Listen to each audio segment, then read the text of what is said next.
What up, gang? Tommy, congrats on the win, man. How are you feeling right now? Like a motherfucking Millie, baby.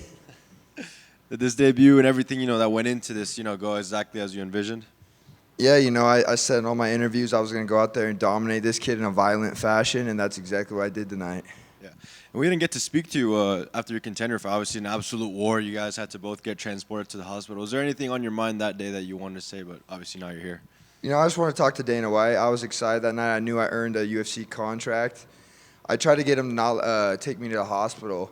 I was pleading with him to let me stay and, talk to you guys, but obviously I had to get to do that. But, I'm here now, and I'm coming off a dominant TKO finish, and a lot of people said I couldn't knock that kid out. They thought I was going to sub him out.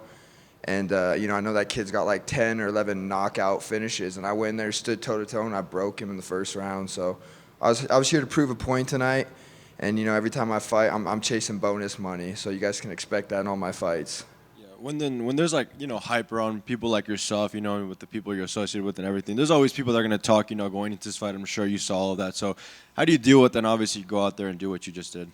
To me, it's fun. There's something about proving people wrong and shutting them up, and there's no better feeling. It doesn't hurt my feelings, and sometimes I have fun trolling them and talking shit to them back. I genuinely enjoy it, and I'm living my dream. I literally am living my childhood dream, and I'm able to help a lot of people around me chasing the journey I'm doing, and I'm just trying to inspire other kids to do the same thing. We got a group of killers coming up under me at Red Hawk Academy, and this is only the beginning for us. So I'm just, every time I step in that cage, it's a lot bigger than me, and I just want to show those kids that if I can do it, they can do it too.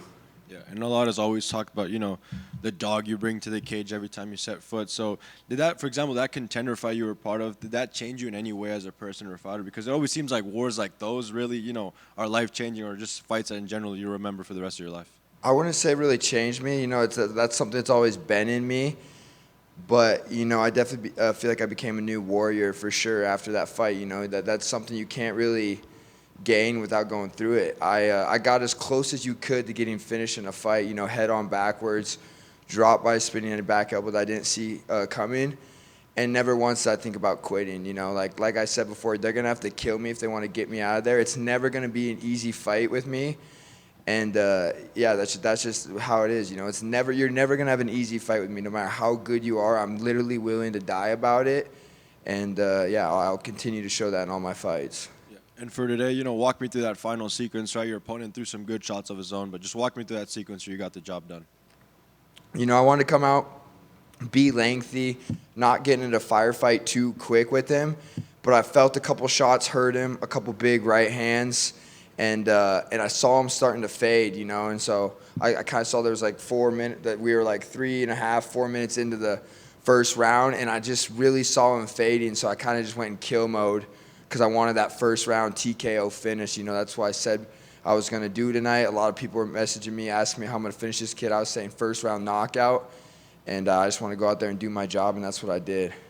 And obviously, you're one of the guys with more hype around your name going into this card. So after this, and you being associated with Sean, Red Hawk Academy, everything you got going for you, do you expect to see you in arenas, or do you, where do you want to be at after this? I'll fight a motherfucker in a Taco Bell parking lot for a beefy 5-layer burrito. I really don't give a fuck. I like to fight, literally. But as you guys could see tonight, the fans, I don't think they've ever been that loud in the Apex Center when I walked out. People love to come watch me fight. I have a big fan base. I'm blessed coming up under Sean and Tim and just, the authentic fan base that I've built by being myself. My fans like to watch me fight because they know I'm down to die about it. I literally fight to give people pure entertainment. Like I'm a modern day gladiator, and I enjoy this shit. So 100%, I would love to fight in the T-Mobile Arena. I love Vegas. I'm a gambler. I'm going to go hit the blackjack table tonight, eat some pizza, hit the clubs, pop some bottles. I love Vegas. This is where I was meant to fight. So maybe, you'll see me at the T-Mobile Arena in my next fight. Well, funny enough, today was announced International Fight Week will go down at the T-Mobile Arena. So do you have a pitch to be on that card? International Fight, what week, what month is that? July 11th. Yeah, that'd be perfect. Fuck yeah, put me on that. Let me go dust somebody. Do you think you'll be one of those guys that the UFC puts on these main card openers on these solid cards, or just good placement in general on these cards? 100%. I think I'm a main card fighter. I went out there and proved that tonight. I'm never going to be in a boring fight. That's the thing about me. I have a really good skill set. I'm a really good grappler, but I use my grappling to make people stand up and bang with me. I had the kid tonight even, he's like supposed to be a knockout artist. He's got 10, 11 knockouts. He was trying to grapple with me. He was trying to initiate the grappling. I turned him into a grappler with less than 5 minutes. So I have a really fun style. I have a big fan base, and I'm not scared to run it with anybody. So 100%, I think I belong on a main card in a big arena, T-Mobile Arena. Let's go. Just last one, message to your fans and your new fans you get today. Mafia motherfucking moon, baby. I've been saying it. I'm going to keep saying it. We're going to take over the fight game. I truly have what it takes to become one of the most dominant, entertaining fighters at 145 pounds. And I have a big following behind me that believes in me. And, I'm just excited to keep this thing going and get in there again. I truly love to fight. This was the funnest week of my fucking life. I want to do this again ASAP. You said you want 3 more this year. If that happens, where do you put yourself at the end of the year in terms of like the ranks and just your stock? 100%. I want to fight 3 more times this year, and if the money's right, I'll call out somebody in top 15 after a 3rd fight. I think that's a good goal for me to do. I think I get in there 3 more times, then I look for somebody in the top 15, and I go get my name in the top 15, 100%. Assuming your goal is to be the champion, is there a world where you and Sean O'Malley can be champion at the same time? Yeah, I definitely think that's possible. Sugar Sean, his career is not even close to over. I know he wanted to fight Peter Yan at the White House. He's the guy that beat Peter Yan. He has a bad style that I don't think is really good for Peter Yan. I think he ends up fighting Peter Yan soon, gets his belt back, and I'll be ready for the belt next year, 100%.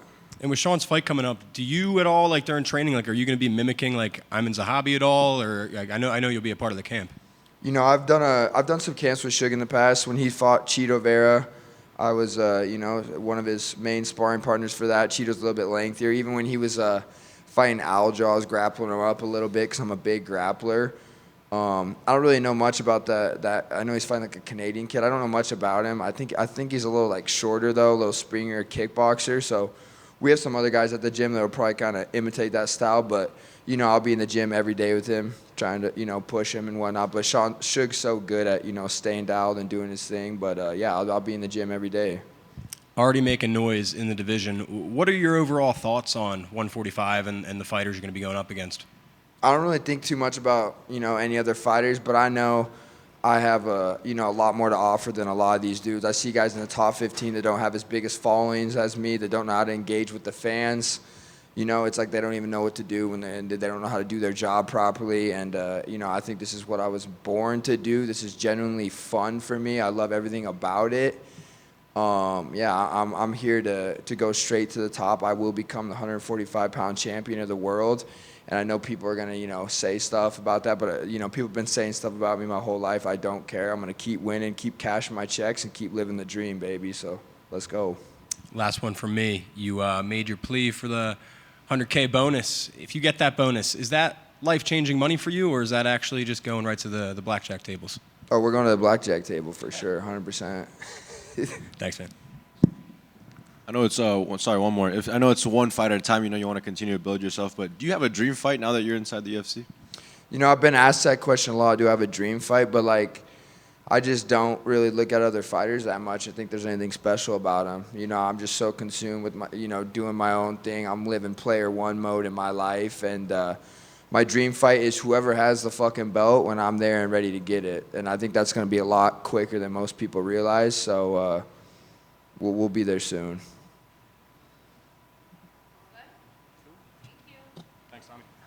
Thank you, guys.